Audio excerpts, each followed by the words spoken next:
राति अधरे यूट्यूबर को हत्या सामान्य बचसरू घटिला हत्याकांड छुरामाड़े गला जीवन भुवनेश्वर जीजीपी कॉलोनी खेल पड़िया जघन्य हत्याकांड मृतक हेले राकेश महारणा गतकाली राति मृतक और तांकर चारि सांग एक पार्क में बसिथिले सेमानंक मध्यरे पाटितुंड होइतिला परे एहा उग्र रूप नेइतिला सामान्य बचसरू घटिथिला हत्याकांड आउ 3 जण एथिरे गुरुतर होइछंती। घटना तदंत करुछि मंचेश्वर थाना पुलिस। एबे 3 जण को गिरफ्त करिछि पुलिस। 3 मास पूर्व होइतिला मर्डर प्लान। यूट्यूबर राहुल रो हत्या मामलार छानबीन करुछि पुलिस। कैपिटल हॉस्पिटल रे शव व्यवच्छेद पर राहुल को बासभवन रे पहुंचीथिला मर शरीर आउ किछि समय पर हेबो शेष कृत्य। कांद बोबाड़ी रे फाटुछि घर। गतकाली विलंबित रात्रि भुवनेश्वर जीजीपी कॉलोनी खेल पड़िया होइथिला हत्याकांड।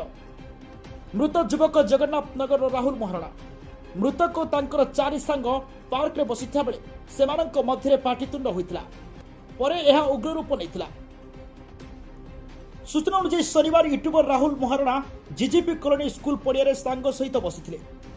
राति 9:30 बेले 3 जण युवक एक बाइक रे सेठारे पहुंची तांको अतर्कित भावे छुरी भूसी देई पळाइथिले। राहुल को रक्त जुड़ुबुड़ अवस्था तुरंत निकटस्थ एक मेडिकल कॉलेज को निया जाइथिला। सेठारो पुणी एक घरोई हॉस्पिटल को निया जाइथिला।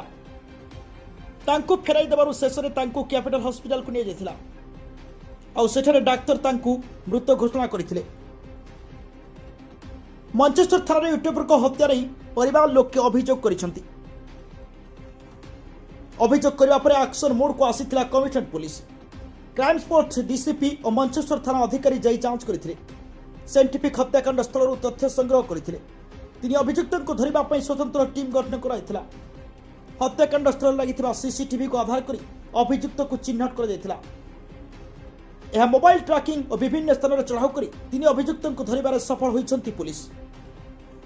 तेबे हत्याकांडर प्रकृत कारण जଣା पड़ी नाही, जहाको नै पुलिस विभिन्न दिगरु तदंत आरंभ करबा सह अभियुक्त को जरा करथिबा सूचना मिलिछि।